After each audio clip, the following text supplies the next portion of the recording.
Welcome to Aiken Business Matters, and our guests today are Dick and Cynthia Rudisill with the Cyndis Sweet Shop, and she'll tell you a little bit about the name later, but they're located right on Lawrence Street in downtown Aiken. So Cyndi, Dick, welcome to the show. Thank you. We're so happy you're here. What I'd really like to do is we always like to learn a little bit about the personal side of our guests. So, Cyndi, why don't you and Dick tell us a little bit about yourself personally, or at least what you could air on TV. Well, my career was as a food broker in New York, and Cyndi was in nursing in New York. And somehow that became a unique combination to do a candy store, I think. That's pretty unique, yes, you're right. As a food broker in New York, what kind of things did you do up there? It had nothing to do with candy, not a single thing. No desserts or anything? A lot of desserts, Okay. But we represented lots of different manufacturers that, from Del Monte to Stoford, a lot of big companies like that. Right. And we were their sales force and marketing arm in that area of the country. Right. Did you travel a lot? Quite a bit, yes. Yeah. Did you travel to the south very much? No.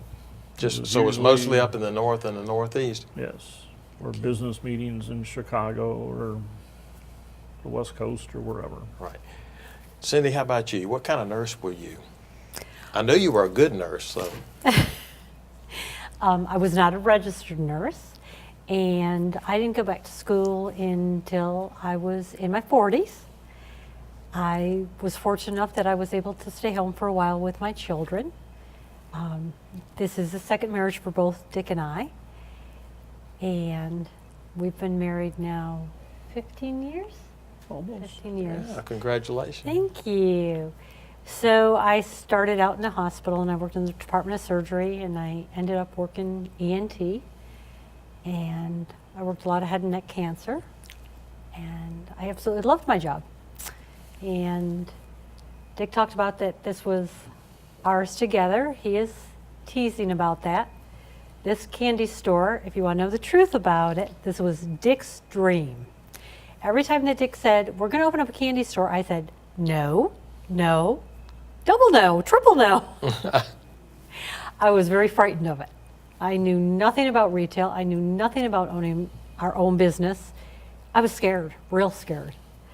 And he did a lot of convincing, to say the least, for me to say yes, and even then, I was scared. Pretty apprehensive then. Oh, that wasn't even a good word. Scared to death. Okay. How in the world did you end up in Aiken? Dick? I kept seeing Aiken and Where to Retire magazine. Okay. And we really thought we were going to end up in Hilton Head. And we thought that until we realized the level of traffic, how difficult it was to get on and off the island. And it just so happened the next day we were planning a trip to Aiken, and after we'd spent a day looking at real estate there, and we got over here, had lunch in the alley, wandered up to Lionel Smith and Lawrence Street, and just fell in love with the town. Absolutely fell in love with it. So was it one of these things that as soon as you saw it, you say, this is it? For me it was. Cyndi, how about you? Not as much. Okay. I mean, I still had young children at home. Right. My children were they were in high school. I was still working. So it was different for me. Right. Very different. And I had never moved. I had never really traveled.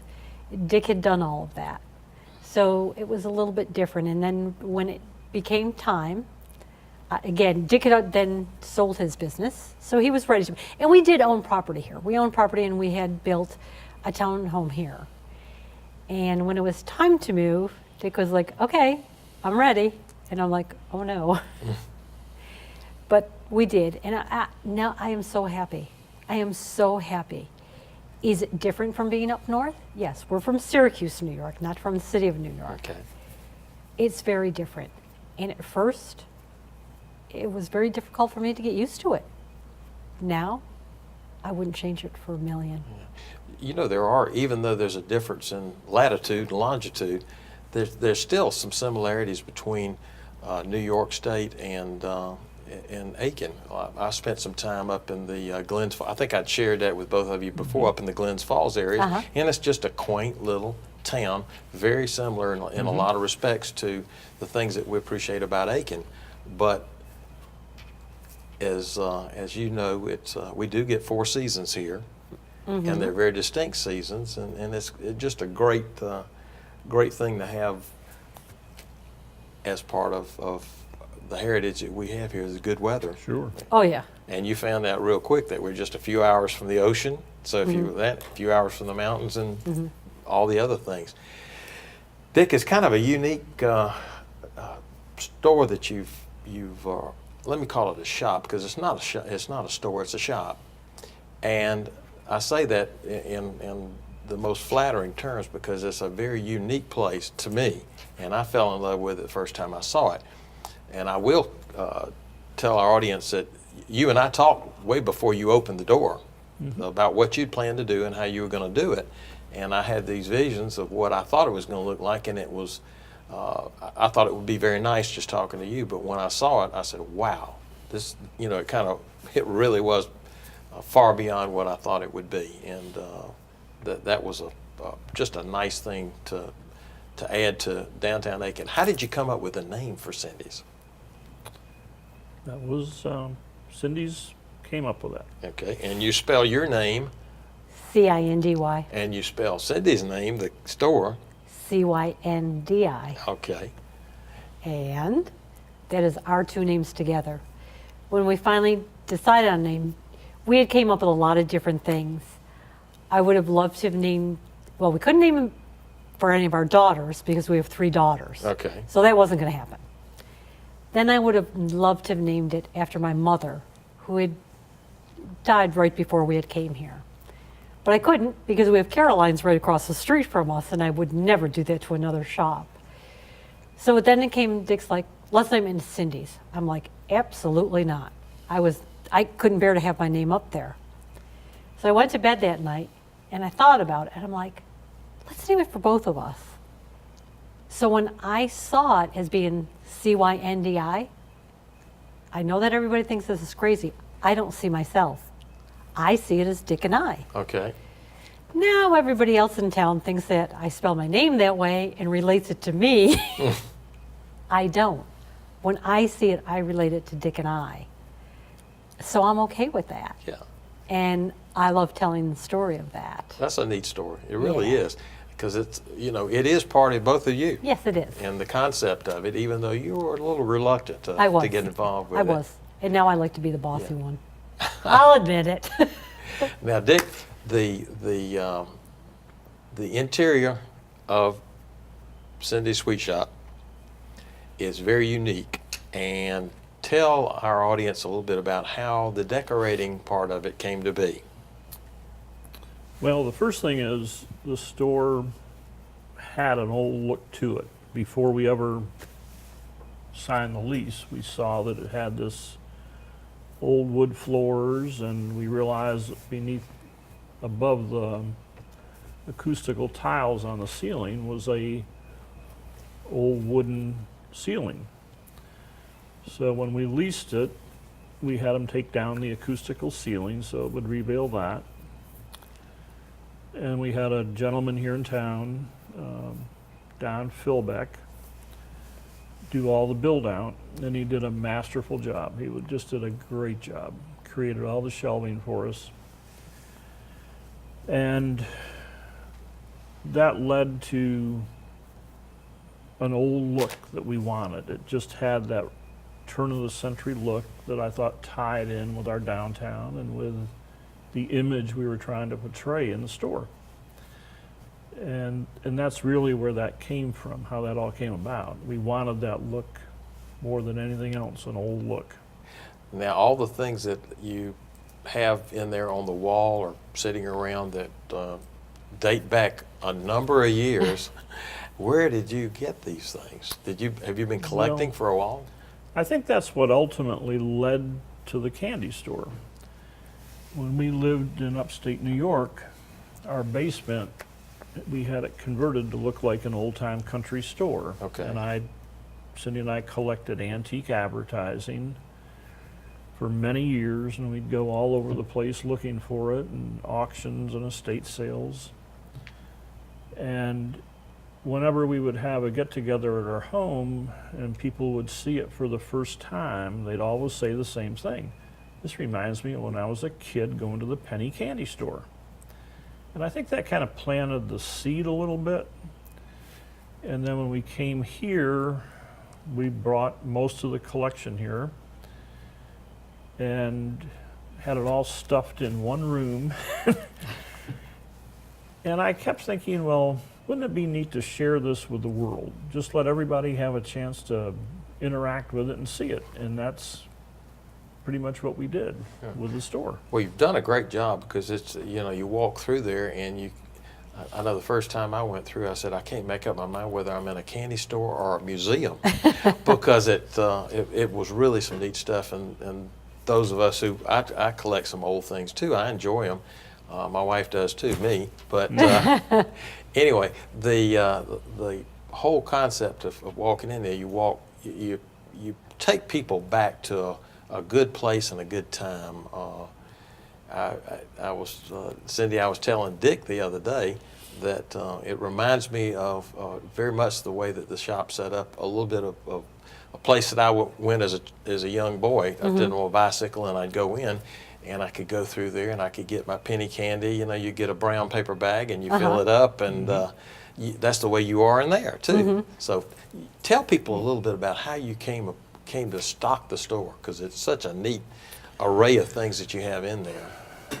Well, we wanted a real southern flavor. We wanted candies that were unique to the South, and things like pralines and Benny Wafers, which are native to Charleston, and pralines, which are native to Savannah. We made sure we had those items, and we wanted to have all the old-time candies that we remembered as kids, from the little wax bottles to candy bars that you just don't see anymore. And that's a function of many of these brands have disappeared, and the other thing is that 2 or 3 companies control the majority of the candy business today. Really? And companies, the big box stores, the big supermarket chains, traditionally carried just the items that those companies make. They don't go carrying a lot of little niche things. Where our strategy was just the opposite. Carry all the niche things, carry the things you couldn't find anymore if we could find them. And we found a couple of wholesalers who would service this area for us, who carried those things. So it became fairly easy to obtain the things once we did that. And from there we expanded into different areas. We wanted fine chocolates, we wanted fudge, we wanted good truffles. And we were able to find very small quality companies who made products that we could sell in the store and offer people real quality, and at the same time a value from what they were buying. If they were getting their product online from another area of the country, they were probably paying quite a bit more. You know, one thing that really impressed me, and I know this is going to sound strange to some people, but when I was growing up, there was everybody had Mary Janes and things like that. But you know, the candy that was individually wrapped, and there was a candy that I just loved growing up, and it was called Squirrel Nuts. And you are the first place that I have seen those in 20-something years. So that just goes to show me that you did a lot of research to find the things that really do bring back the memory of the good times, the things that are just neat. You have a few of your things that are there with you today.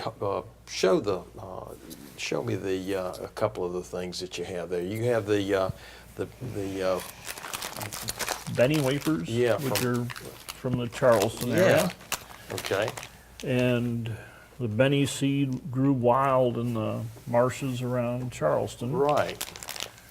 And there's a company down there that still makes Benny wafers and does a great job with them. Wow. And it does say Charleston, South Carolina on there too. So it gives us something. And you mentioned something else too. You mentioned the Pralines. pralines, yeah. And the difference between a praline and a praline. Oh, that's good. Praline is basically what they're called in the Gulf of Mexico, from Port Arthur, Texas, over to Alabama on the coast. They're called a praline. On the southeast on the coast, they're called a praline. And that took a while to figure out, but you can pretty much tell where somebody's from if you see how they pronounce it. Now, I'm going to ask you a question just to see how you're an expert in candy and what people like and everything like that. Now, if I was to come in your shop, what would you say I would head towards? What would be my favorite candy going in there? We already know. You already know, don't you? Yes. And that's John loves Jelly Bellies. I do. I'm a fanatic. My daughter-in-law and I both. I'll buy a big bag and we share them.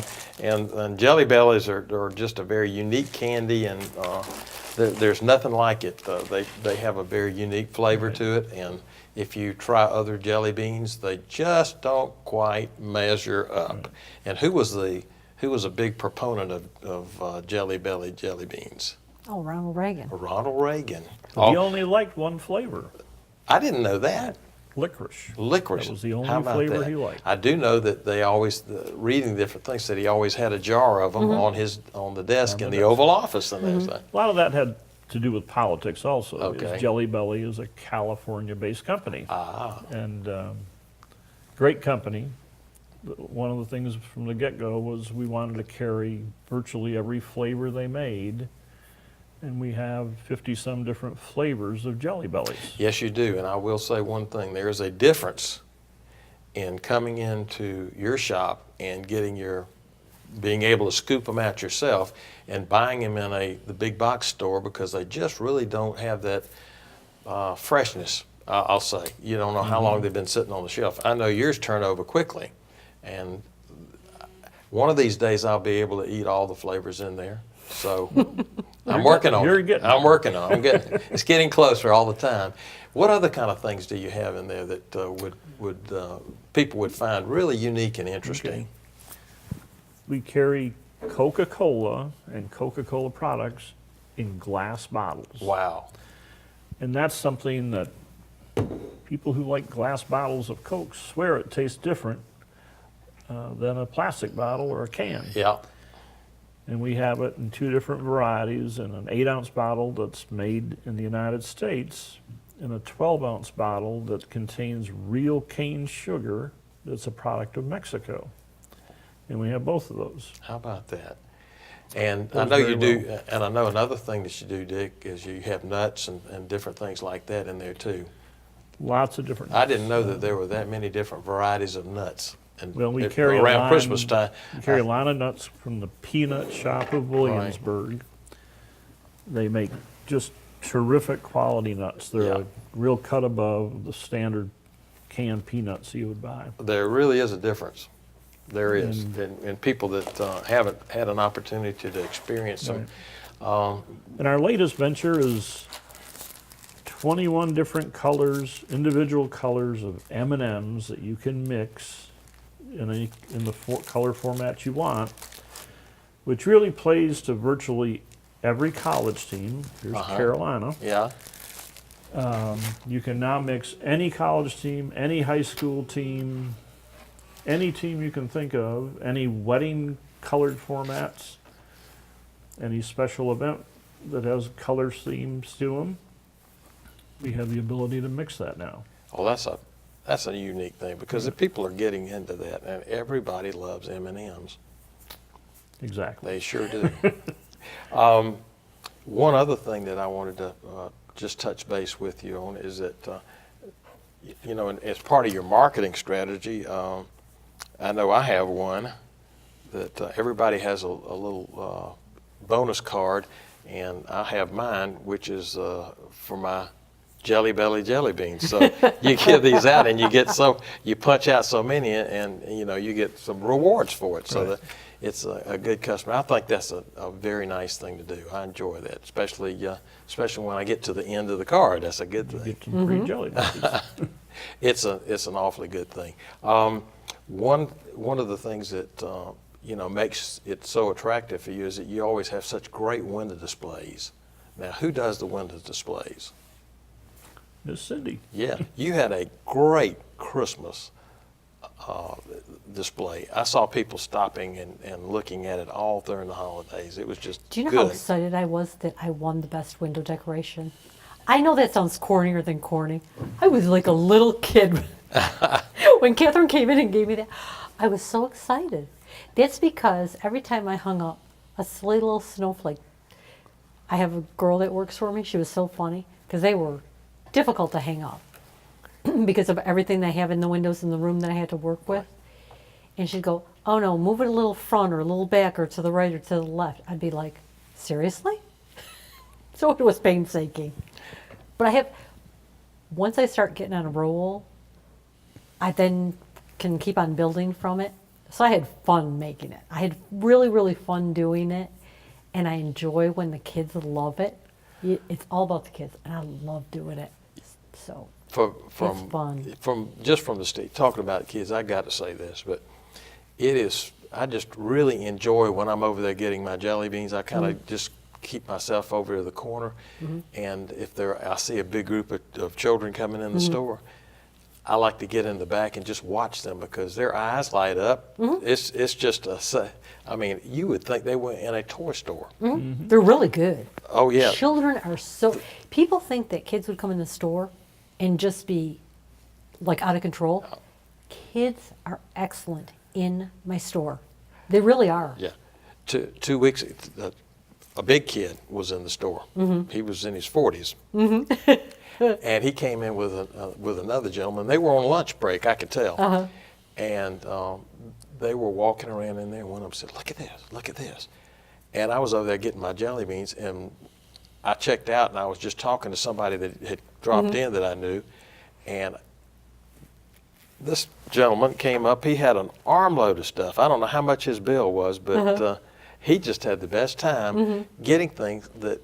And he was telling his buddy, he said, "I can't find this anywhere. I didn't even know this was here." So it's kind of you could tell it was his first time in your store.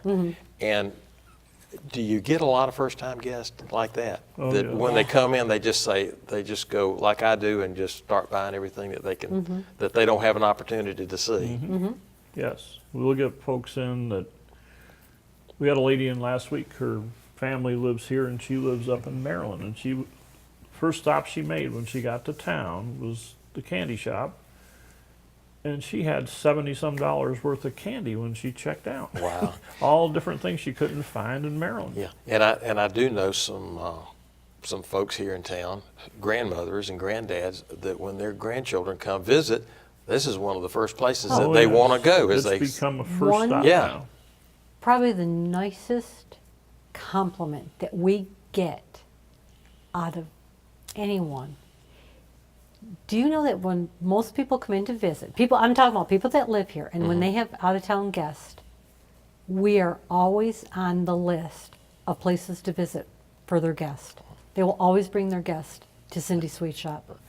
What a compliment. It is. You know, one thing I was going to ask you, and I thought it's a good time to talk about it. Tell me about your employees, because I think that's one of the reasons that you get these return guests, because They're superb. They're superb. What I don't like is I have women around my age, and then I have the college kids. So I'm fortunate. Well, my longest time girl that was there since we opened up the store, she unfortunately left because her husband now retired. oh, Kathy was a sweetheart. Everybody loved Kathy. Kathy could talk to anyone about anything, make everybody feel like that they were home. She was excellent. And Kathy just left herself because of her husband retiring, and God bless them. They were wonderful, wonderful people. And now I have 2 new girls. Well, no. Kay's come back. Kay was out with an illness, and Kay is becoming healthier and healthier every day. Her hair is growing back. We tease her because we love her with her short hair, and it's all nice and soft. We're all waiting to see what's going to come, well, how it's going to come in. Is it going to be straight? Is it going to be curly? And she's doing wonderful. And then we have a newest one, Debbie, who is phenomenal. I met Debbie the other day. Oh, Debbie's phenomenal. Yeah. There's nothing that Debbie can't do, doesn't want to do. She's like this little mini, close your eyes one moment, she's over doing something else. She's awesome. Then I have my college children. And every time that they all of a sudden grow up and I'm like, wait a minute, you really want to leave? You want to buy the candy store. Why would you want to go out and become a lawyer? Why would you want to do that nursing degree? You don't want to stay here and own a candy store? There you go. You know, I have the best employees. They're great. I couldn't ask for a better staff. I have been blessed. Yep. I have been blessed. It's apparent when people come in that they feel welcomed in the store, and they, you can have the best ingredients in anything, but if you don't have that little extra touch, the Oh, personal absolutely. touch that goes along with good customer service. Oh, absolutely. Well, I think that goes with the old-time candy store thing. Yeah. Not just the candy, but we remember how we were treated Yeah. years back. And I notice so many people you recognize when they come in the store. You may not remember their names, but you know who they are, Oh, yeah. and they know who you are. Absolutely. And that people always feel Yeah. good about coming in and being welcomed and knowing that they're recognized when they come in the store. Absolutely. And I want the same with everyone, from the little child that comes in to the adult. As I tell everyone when I employ them, that we have to remember, even a young child, how do you ever learn respect? You learn respect by giving respect. Right. So we have to give a young child just as much respect and as attention, even if they're only spending 50 cents versus an adult that might be spending $10. It's all the same. And that it's funny you should say that, because I still remember to this day the little stores that I would go to get my candy, and they were always so nice. You'd think that I had bought half of the stock in the store. They were just that nice to me. Oh, absolutely. Always. So that's a good thing. One thing that we talk about Aiken and how unique Aiken is, and you have incorporated that into your business. I know you have these very unique tins that you have for different periods of time during the year that you can fill up with candy, you can fill up with nuts or whatever you have in there in bulk that you can section off and send it. Do you send these around the country? Oh, yes. Yes. The very first time that we did it, we have a wonderful photographer, Mark Hudson. For anyone that doesn't know him, he is the most kindest gentleman that I've met. He is wonderful. Excellent, excellent, excellent photographer. And the first time that we did it with getting the pictures was the one of South Boundary Right. at Christmas time. And it happened to be that Bridgestone was doing their grand opening. So they had a lot of people from Japan here. And they called me up and they're like, we got to get a gift for 70 people. A lot of people are from Japan. What can you do for us? I said, just so happens I got these tins in. Well, anyways, we did them up these tins. So we had 70 tins that were not only going across our country, but were going to Japan. I was ecstatic. So halfway around the world. You're right. We have done so wonderful with them. Mark has captured, in any picture that he does, he has captured Aiken so well. And that really does, I mean, obviously his pictures sell the tins. And we're fortunate enough that Dick picks out the good candy that can go in the tins.